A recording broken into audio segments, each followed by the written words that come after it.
नमस्कार, चार का वार देख रहे हैं आप। मैं हूं आपके साथ पूजा यादव। चार की वार में सबसे पहले बात होगी बिहार में फैली नफरत की, जो इस वक्त आंधी है।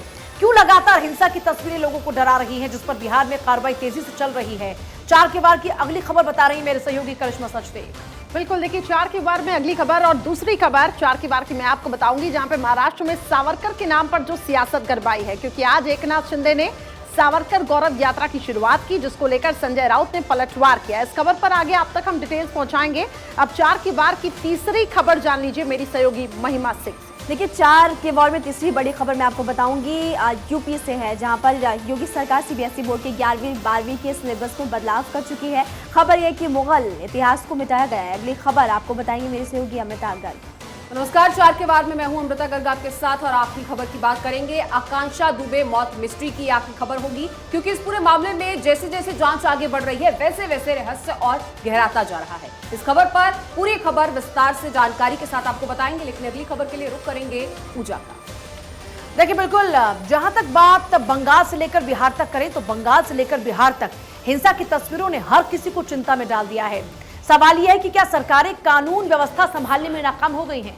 क्या राज्यों का प्रशासन हुड़दंगियों के आगे नतमस्तक होना इस ओर इशारा नहीं करता कि अब यह चिंता बढ़ रही है, या फिर यह कहा जाए कि ये सब कुछ किसी साजिश के कारण हो रहा है? क्योंकि जिस तरह से रामनवमी के मौके पर शहर शहर तांडव की आग जली है, वो खौफनाक मंजर रहा है। बिहार में रामनवमी में आग लगी चिंगारी की तरह अब ये आग लगातार तेजी पकड़ रही है।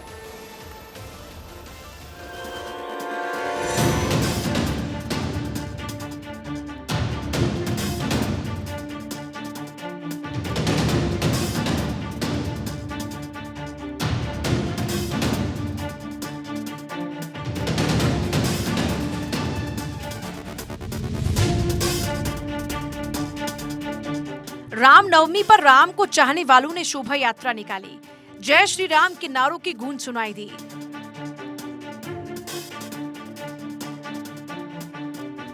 इस उन्मादी भीड़ के आगे हर कोई बेबस नजर आया।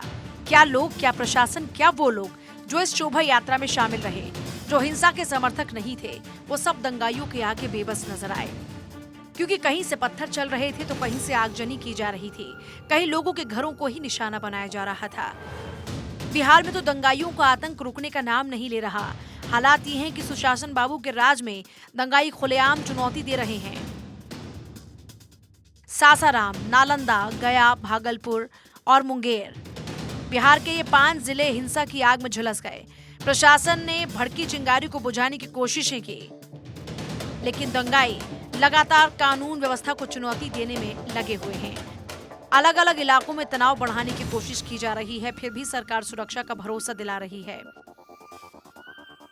यही इसके बारे में पता चला सासाराम, और वहाँ के बारे में तो तत्काल एक एक तरह से करके तुरंत कंट्रोल किया। लेकिन कल देर शाम में 6 बजे बिहार शरीफ वाला जो पता चला है, और तत्काल सब लोगों को तुरंत हमने पूछना शुरू किया तो वहाँ भी कंट्रोल किया। लेकिन हमने कह दिया है कि कौन गड़बड़ करता था इधर उधर, उस सब के बारे में ठीक से जानकारी लीजिए, जांच करिए, क्योंकि सब तरह का तो घटना होता नहीं था।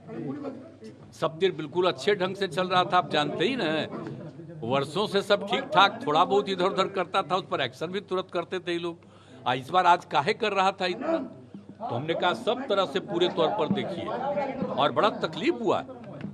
जैसे पता चला हम लोग उसी के लिए एकदम बिल्कुल अलर्ट एक एक बात कर रहे थे, और सब लोग बड़ा तेजी से काम कर रहा।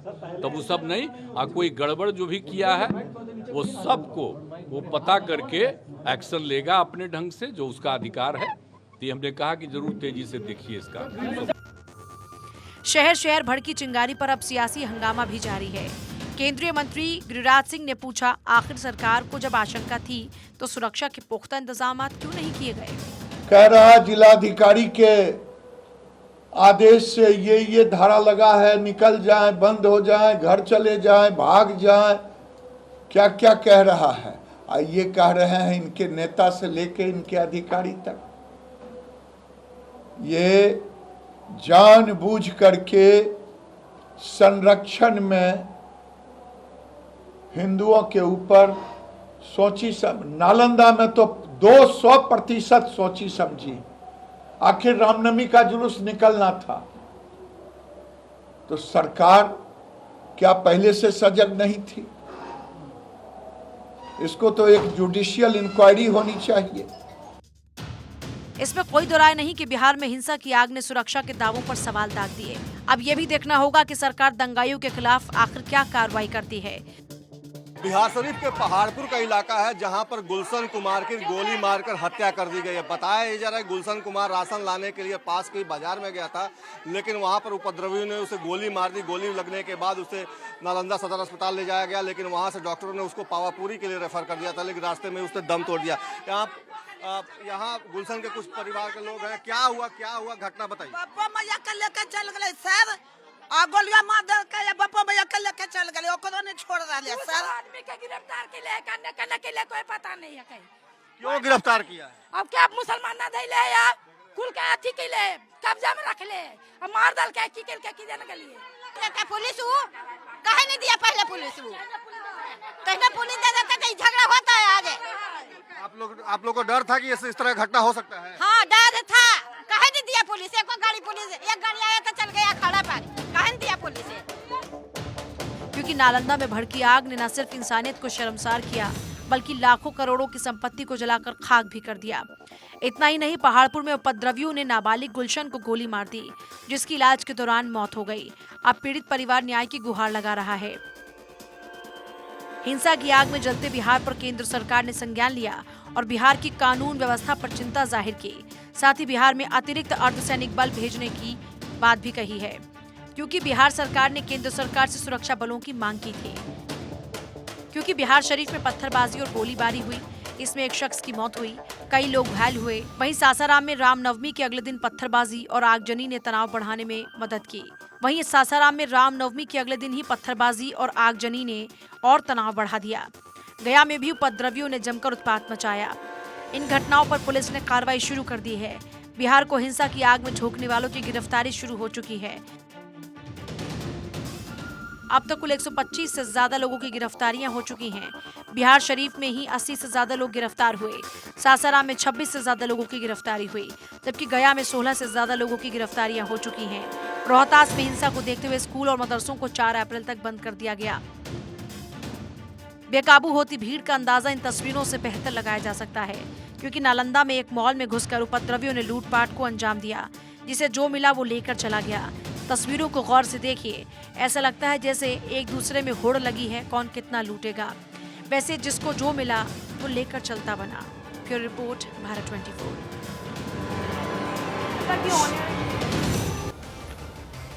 ये तो बिहार में भड़की हिंसा का नजारा आपने देखा। अब आपको ग्राफिक्स जरिए दिखाते हैं देश के कई राज्यों में हुई हिंसा के बाद कहां पुलिस ने क्या एक्शन लिया है। देखिए, बात सबसे पहले पश्चिम बंगाल के हावड़ा की करेंगे, जहां पे हिंसा की तस्वीरें सामने आई। पथराव, आगजनी हुई और इस हिंसा में 10 से ज्यादा लोग घायल हो गए। पुलिस ने अब तक 45 से ज्यादा लोगों की गिरफ्तारी की। झारखंड का जमशेदपुर, यहां पर भी हिंसा हुई, ये भी तस्वीर आपको दिखा रहे हैं। इस दौरान दंगाइयों ने आगजनी की। इस पूरे मामले में 5 लोग घायल भी हुए हैं। अब आगे मेरी सहयोगी बताएंगी महिमा आपको कि कहां किस तरीके से हिंसा फैली। देखिए, बात गुजरात की करेंगे। गुजरात के वडोदरा में भी रामनवमी में हंगामा देखने को मिला था। इस दौरान पथराव भी हुआ। पुलिस ने 23 से ज्यादा लोगों को गिरफ्तार भी किया। महाराष्ट्र के मलाड में भी 2 गुट आपस में भिड़ गए थे, जिसमें कि 300 लोगों पर केस दर्ज किया गया है। 20 से ज्यादा लोग हिरासत में भी लिए गए। बिल्कुल, महाराष्ट्र का संभाजी नगर जहां पथराव हुआ, आगजनी हुई, 10 से ज्यादा लोग गिरफ्तार हो चुके हैं। और महाराष्ट्र की जलगांव जहां पथराव हुआ, इसमें 4 लोग घायल हुए थे। बिहार का सासाराम जहां रामनवमी के मौके पर पथराव हुआ, बमबाजी तक हुई है, 80 से ज्यादा लोग यहां भी गिरफ्तार किए जा चुके हैं। और देखिए, बिहार के नालंदा में तोड़फोड़ हुई, पथराव देखने को मिला और अब तक मामले में 27 से ज्यादा लोगों की गिरफ्तारी भी हो चुकी है। वहीं देखिए, आगे हम बढ़ते हैं, रुक करते हैं अगली बड़ी खबर का। जयपुर से ये बड़ी खबर, जहां पे निजी डॉक्टर्स की हड़ताल से जुड़ी हुई एक खबर है। डॉक्टर नीलम ने दरअसल आमरण अनशन तोड़ा है। पिछले 5 दिन से अनशन पर डॉक्टर नीलम थी और डॉक्टरों ने जूस पिलाकर ये अनशन खत्म कराया। डॉक्टर वीरेंद्र सिंह ने जूस पिलाकर अनशन खत्म करवाया है। तो बड़ी खबर आपको बता रहे हैं, लगातार ये डॉक्टर्स हड़ताल पर थे, लेकिन आखिरकार डॉक्टर नीलम जो बीते 5 दिनों से अनशन पर थी, उन्होंने इस अनशन को तोड़ा है। हालांकि पूरी कोशिश यहाँ पे की गई कि समझाइश के जरिए, बातचीत के जरिए इस पूरे मामले को सुलझाया जाए, लेकिन जो डॉक्टर्स थे वो अपनी मांगों को लेकर अड़े हुए थे और लगातार हड़ताल यहाँ पर कर रहे थे, जिससे मरीजों को काफ़ी दिक्कतें हो रही थी। और ऐसे में खबर ये आ रही है कि डॉक्टर नीलम ने अब अनशन को तोड़ा है। 5 दिन बाद डॉक्टर नीलम का अनशन टूटा और साथ ही आपको बता दें कई मांगे यहाँ पर डॉक्टर्स रख रहे थे और ऐसे में उन मांगों को लेकर यहाँ पर लगातार अनशन हो रहा था। पिछले 5 दिन से अनशन पर डॉक्टर्स थे। बता दें आपको ये भी कि डॉक्टर नीलम जिन्होंने अनशन फिलहाल अपना तोड़ दिया है, निजी डॉक्टर्स हड़ताल पर थे जूस पीकर। आपको जानकारी दे दें कि अनशन फिलहाल तोड़ा। तस्वीरें लगातार इस वक्त आपकी टीवी स्क्रीन पर जब अनशन पर डॉक्टर्स बैठे हुए थे अपनी मांगों को लेकर, ये तब की तस्वीरें इस वक्त आपकी टीवी स्क्रीन पर है। लेकिन अब आपको बता दें कि हड़ताल खत्म हो चुकी है, क्योंकि अब 5 दिन बाद डॉक्टर नीलम का अनशन खत्म हुआ।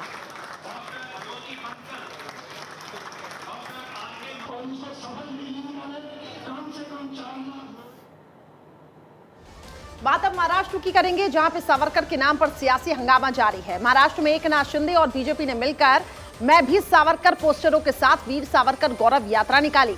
इस यात्रा के जरिए कांग्रेस को घेरने की तैयारी थी, लेकिन उद्धव गुट ने भी मोर्चा संभाल लिया। संजय राउत ने कहा कि एकनाथ शिंदे गौरव यात्रा निकाल रही हैं, लेकिन उनकी विचारधारा तो सावरकर से मैच नहीं करती। जब ये लोग कहते हैं राहुल गांधी माफी मांग लेते, तो राहुल गांधी क्या सोचते हैं? राहुल गांधी सोचता है मेरा नाम सावरकर नहीं है, मेरा नाम गांधी है। गांधी किसी से माफी नहीं मांगता। राहुल गांधी के इस बयान पर महाराष्ट्र की सियासी जमीन पर जोरदार हंगामा सुनाई दिया। बीजेपी से लेकर एकनाथ शिंदे तक ने सावरकर को लेकर कांग्रेस के खिलाफ मोर्चाबंदी की। स्वातंत्र्यवीर सावरकर ये हमारे राज्य का ही नहीं, ये देश का गौरव है। और ऐसे देशभक्त स्वतंत्र सेनानी सावरकर जी का अपमान इस राज्य नहीं, देश में कोई भी नहीं सहन कर सकता है। जो स्वातंत्र्यवीर सावरकर जी के गौरव में ये गौरव यात्रा यहाँ राज्य में भाजपा शिवसेना महायुति ने उसका आयोजन किया है। उनका त्याग, उनका बलिदान, उनका देश के प्रति प्यार, ये लोगों के घर घर तक पहुँचाने का काम होगा। एक तरफ ये होगा, दूसरी तरफ राहुल गांधी का निषेध होगा। लेकिन अब महाराष्ट्र के मुख्यमंत्री एकनाथ शिंदे ने वीर सावरकर गौरव यात्रा की शुरुआत की है। इस यात्रा में शामिल लोगों के हाथों में मैं भी सावरकर के पोस्टर बैनर दिखाई दिए। इस गौरव यात्रा को एकनाथ शिंदे की पार्टी शिवसेना और बीजेपी ने मिलकर निकाला है, जो प्रदेश की 288 विधानसभा सीटों तक जाएगी। इस यात्रा की शुरुआत मुख्यमंत्री एकनाथ शिंदे की विधानसभा सीट ठाणे से की गई। सवाल है कि आखिर मैं भी सावरकर के साथ गौरव यात्रा क्यों निकाली जा रही है? राहुल गांधी सोचता है मेरा नाम सावरकर नहीं है। क्या इसके जवाब में बीजेपी और शिवसेना कांग्रेस के खिलाफ मोर्चाबंदी कर रही है, या फिर उद्धव ठाकरे की नाराजगी से सावरकर समर्थकों की मिली सहानुभूति में सेंधमारी लगाने की कोशिश है? अगर ऐसा है तो अब सरकार के नाम पर महाराष्ट्र की सियासत बढ़ चुकी है, क्योंकि एकनाथ शिंदे की विचारधारा पर संजय राउत ने करारा वार किया। उन्होंने पूछा है कि सावरकर की पूजा करने वाले एकनाथ शिंदे दाढ़ी कटाकर घूमेंगे? सावरकर हमारे लिए हमेशा एक आदर्श रहे हैं। हमने वीर सावरकर जी का पूरा विचार आत्मसात किया है, लेकिन जो वीर सावरकर की गौरव यात्रा अपने राजनीतिक फायदे के लिए कर रहे, क्या उनको सावरकर मालूम है क्या है? सावरकर का साहित्य क्या है? सावरकर जी का विचार क्या है? सावरकर जी का हिंदुत्व के बारे में विज्ञानवादी दृष्टिकोण क्या है? सावरकर जी गाय के बारे में उनके विचार क्या थे? क्या आपको सब मान्य है? तो आप सावरकर यात्रा करिए। सावरकर जी के बहुत से ऐसे विचार हैं। सबसे पहले सावरकर जी और आरएसएस का विचारधारा से कोई मेल नहीं खाता। ये दोनों में बहुत मतभेद थे। आरएसएस सावरकर जी का हिंदुत्ववाद मानते नहीं थे। जो सियासत अब तक राहुल के आरोपों पर हो रही थी, वो अचानक से अब सावरकर की विचारधारा पर लड़ी जा रही है, क्योंकि उद्धव गुट के साथ कांग्रेस ने समझौता कर लिया। तो संजय राउत ने एकनाथ शिंदे की सावरकर पर सियासत पर ही सवाल दाग दिए।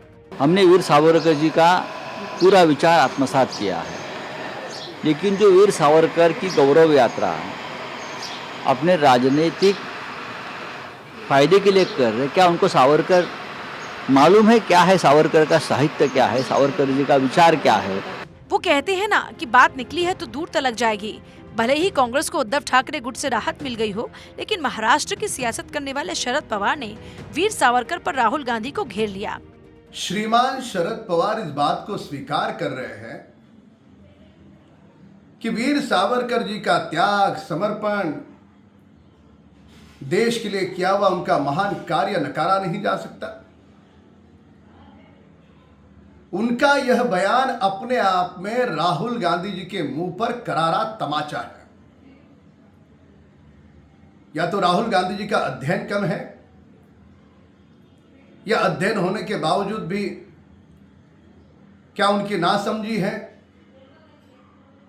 या वो जानबूझ करके किसी एक समाज और धर्म को तुष्टीकरण के लिए इस प्रकार की बातें कह रहे हैं। तो क्या कांग्रेस की चुप्पी के बाद भी सावरकर पर होने वाली सियासत कांग्रेस का पीछा नहीं छोड़ेगी, या फिर कांग्रेस नई रणनीति के साथ महाराष्ट्र के सियासी दंगल में आकर सावरकर के खिलाफ जाएगी? ये तो अब समय बताएगा कि राहुल गांधी सावरकर पर कब तक चुप रहेंगे।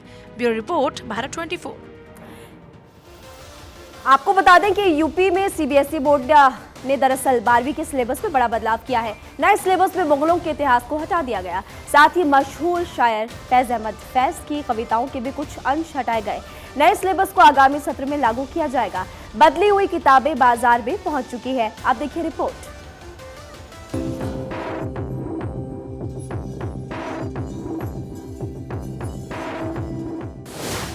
छात्र अब नहीं पढ़ेंगे मुगलों का इतिहास। एनसीईआरटी में किया गया बदलाव। यूपी बोर्ड सीबीएसई बोर्ड से मुगल साफ। न मुगल न अंग्रेज, अब बस हिंदुस्तानी। अकबरनामा, बादशाहनामा, मुगल शासक और उनका साम्राज्य, राजधानियां और दरबार अब बीते समय की बात होंगे। यूपी बोर्ड और सीबीएसई के 12वीं के छात्रों को अब इनसे छुटकारा मिल जाएगा। दरअसल यूपी बोर्ड और सीबीएसई बोर्ड के सिलेबस में बड़ा बदलाव किया गया है। उत्तर प्रदेश के स्कूलों में अब से मुगलों का इतिहास नहीं पढ़ाया जाएगा। राष्ट्रीय शैक्षिक अनुसंधान एवं प्रशिक्षण परिषद यानी कि एनसीईआरटी ने शैक्षिक सत्र 2023-24 से इंटरमीडिएट में चलने वाली इतिहास की किताब भारतीय इतिहास के कुछ विषय पाठ सेकंड से शासक और इतिवृत्त मुगल दरबार को हटा दिया। इसके अलावा 11वीं के इतिहास की किताब से इस्लाम का उदय, औद्योगिक क्रांति, संस्कृतियों में टकराव और समय की शुरुआत पाठ हटाए गए हैं। वहीं नागरिक शास्त्र की किताब से शीत युद्ध और अमेरिकी वर्चस्व का पाठ हटाया गया। इतना ही नहीं, शायर फैज अहमद फैज की 2 उर्दू कविताओं के अनुवादों के अंश भी हटाए गए हैं। ये पहला मौका नहीं जब सिलेबस में बदलाव किया गया। इससे पहले भी कई बार बदलाव किए गए हैं। साल 2020 में उस वक्त बड़ा विवाद हो गया था जब सीबीएसई ने कहा था कि 11वीं कक्षा की राजनीति विज्ञान की किताब में शामिल डीमोनेटाइजेशन, संघवाद, नागरिका, राष्ट्रवाद और धर्मनिरपेक्षता के अध्यायों असेसमेंट में शामिल नहीं किया जाएगा। हालांकि इसको बाद में 2021-22 के सत्र में हटाया गया। इन विषयों को फिर से शामिल कर लिया गया था। Bureau report, Bharat 24। और जम्मू कश्मीर के श्रीनगर में ब्लास्ट से जुड़ी हुई बड़ी खबर आपको बताने जा रहे हैं। श्रीनगर में एक कार में धमाका हुआ है और पुलिस फिलहाल जांच में जुटी हुई है। ये बड़ी खबर जम्मू कश्मीर से, जहां श्रीनगर में ब्लास्ट हुआ है, एक गाड़ी में ये धमाका हुआ है और फिलहाल जांच टीम जांच में जुटी हुई है। जम्मू कश्मीर में ये ब्लास्ट आतंकी साजिश है। किस वजह से ये ब्लास्ट हुआ, इन तमाम चीजों का खुलासा होना फिलहाल बाकी है, लेकिन आसपास के इलाकों में दहशत जरूर। तो वहीं आकांक्षा दुबे मर्डर मिस्ट्री की बात कर लेते हैं, जिसके राज अब और गहराते जा रहे हैं, क्योंकि जिनके खिलाफ शिकायत दर्ज है वो तो पुलिस गिरफ्त से बाहर है। खबर तो ये भी है कि समर सिंह बैंकॉक भागने की फिराक में है। समर सिंह वही शख्स है जिसकी शिकायत खुद आकांक्षा दुबे की मां ने दर्ज कराई है।